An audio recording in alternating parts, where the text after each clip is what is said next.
Olá pessoal, continuar nossa aula sobre genética e nós falamos então sobre interação gênica na última aula.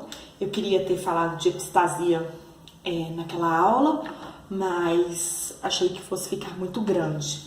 Por isso nós vamos continuar aqui. Mas na verdade, a epistasia é um caso particular de interação gênica, tá?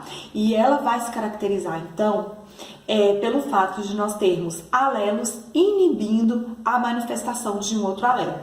Lembra que nós falamos então que a gente tinha interação lá do Rzão e do Ezão para ter aquelas formas de cristas de galinhas diferentes? Alguns já devem ter feito mais exercícios e devem estar se lembrando de outros exemplos, mas aqui nós temos então uma interação, mas nós temos uma situação em que um alelo inibe a manifestação do outro. O alelo que inibe a manifestação do outro, então olha só, alelos que inibem a manifestação, eles são chamados então de alelos epistáticos.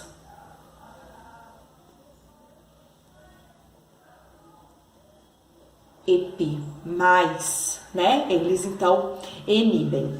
E nós temos os alelos que são inibidos, tá? Então, os alelos que são inibidos, eles são chamados então de hipostáticos, né? No caso aqui, os outros alelos então, eles são chamados de hipostáticos. A gente já vai entender isso. Ó, então, eles podem ser epistáticos, quando eles inibem, ou eles podem ser hipostáticos. Nós temos dois tipos de epistasia, tá?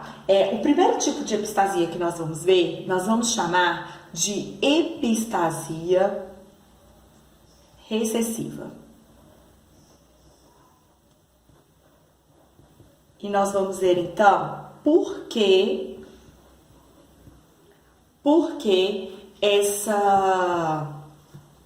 nome, tá? Vamos entender. Então, o exemplo clássico que a gente tem aí da biologia para epistasia recessiva é a cor do pelo de labradores. E nesse caso aqui, nós vamos ter então dois alelos e nós vamos ver então que nós temos o alelo azão, ele vai ter uma receitinha para que a cor do pelo seja preto. O alelo azinho, ele tem uma receitinha para que a cor do pelo seja marrom. O alelo Bzão, ele vai permitir a manifestação da cor. E o alelo Bzinho, ele vai inibir a cor, tá? Então, ele inibe a cor. Então, acompanhe aí comigo por essa imagem. Olha só, nós temos então a cor do pelo dos labradores como sendo aí, nós podemos ter essa cor preta, nós temos a cor marrom e nós temos o que nós chamamos de dourado. Então, olhem aí comigo, acompanhe aí comigo. Nós temos, quando eu tenho o Bzão, que é o que permite a manifestação da cor, se eu tenho azão, eu tenho cães pretos, tá? Então, azão e Bzão me permitem ter cães pretos. Se eu tenho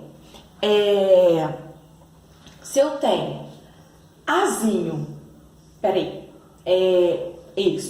azinho com Bzão, eu tenho cães marrons, porque o azinho determina a cor marrom e o Bzão manifesta a cor. Agora, olha só, quando eu tenho azão ou azinho junto com Bzinho, eu tenho cães marrons.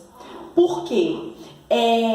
Porque o Bzinho, ele inibe a manifestação da cor, tá? Então, ele impede a fabricação de um pigmento que vai determinar a cor, tá? E um indivíduo Azinho, azinho, bezinho, bezinho, né? Ele em alguns livros, alguns autores mostram ele como tendo o focinho um pouquinho diferente, tá? Mas na verdade ele também tem a cor um pouquinho mais clara que os outros dourados, que são azão com bezinho, tá? O azinho, que ele seria marrom, mas ele não é por causa do bezinho, ele não seria preto.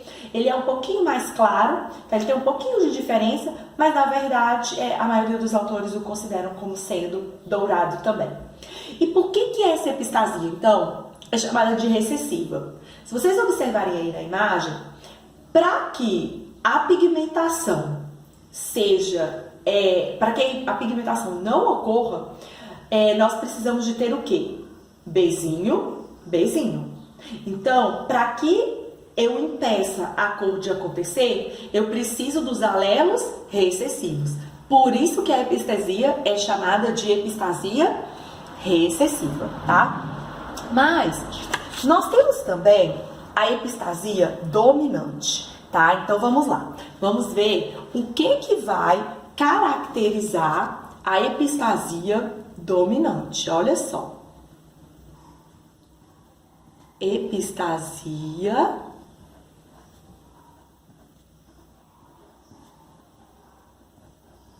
dominante. O que vai acontecer? Um exemplo clássico que nós temos aí na biologia é das penas de galinhas. Então, olha só, deixa eu ver como é que eu coloquei aqui.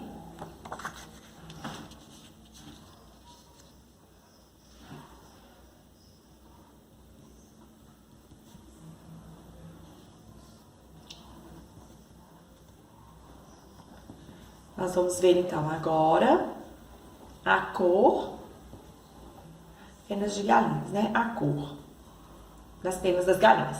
Então, nós vamos ter aqui agora um alelo. Nós vamos ter o gene C e o gene I. Nós vamos dar esses nomes. O alelo Czão, ele determina penas coloridas. O alelo Czinho determina penas brancas.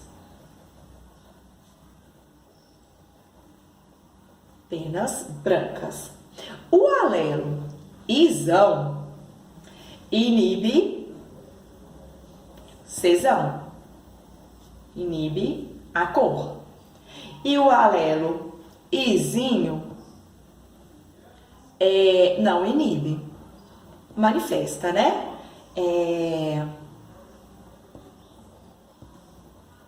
Não inibe, no caso aqui ele manifesta a cor. Então, o que vai acontecer? Acompanhe aí comigo nessa imagem, olha só.